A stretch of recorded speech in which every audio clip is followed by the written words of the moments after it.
Bangladesh premier লিগে আজ 13ই জানুয়ারি সিলেট আন্তর্জাতিক ক্রিকেট স্টেডিয়ামে অনুষ্ঠিত ম্যাচে রংপুর রাইডার্স 8 রানে জয়লাভ করেছে খুলনা টাইগার্সের বিরুদ্ধে।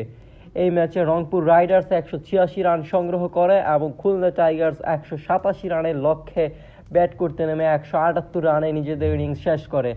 রংপুর রাইডার্সের ইনিংসের শুরুতে দ্রুত উইকেট পতনের পর খুশদিল শাহের দুর্দান্ত ব্যাটিংয়ে রংপুর রাইডার্স সম্মানজনক স্কোরে পৌঁছায়।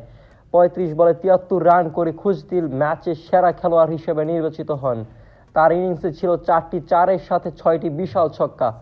এছাড়াও ইফতিকার আহমেদ 36 বল খেলে 43 রান করেন এবং তৌফিক খান 30 বল থেকে 36 রান করে গুরুত্বপূর্ণ পার্টনারশিপ গড়েন। রংপুর রাইডার্সের দল 20 ওভার শেষে 186 রানে সংগ্রহ করে। খুলনা টাইগার্সের বোলিংয়ে আবু হায়দার 2টি গুরুত্বপূর্ণ উইকেট নেন এবং হাসান মাহমুদও 2টি উইকেট তুলে নেন, কিন্তু বাকি বোলাররা খুব বেশি সফল হতে পারেননি। খুলনা টাইগার্সের ইনিংস শুরু হয় মোহাম্মদ নাইমের ঝলকানিতে।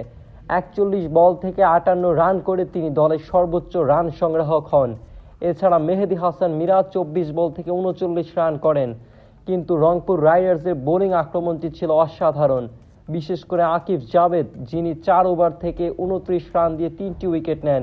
খুলনা টাইগার্সের ব্যাটসম্যানদের মধ্যে সবচেয়ে বড় বাধা হয়ে দাঁড়ান। রংপুর রাইডার্সের বোলিং শক্তি ছিল খুবই উজ্জ্বল। মেহেদী হাসান, মোহাম্মদ সাইফুদ্দিন ও আকিব জাভেদ পরপর উইকেট তুলে নিয়ে খুলনা টাইগার্সের রান তাড়া করা কঠিন করে তোলে।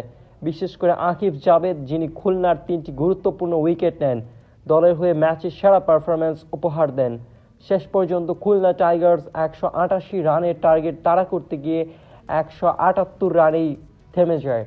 তাদের শেষ কয়েকটি উইকেটের দ্রুত পতন ঘটে এবং রংপুর রাইডার্স 8 রানে জয়লাভ করে।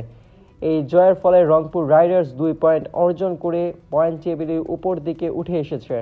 খুশদিল শাহ এবং আকিব জাভেদের অসাধারণ পারফরম্যান্স তাদের দলকে এই গুরুত্বপূর্ণ জয়টি এনে দিয়েছে।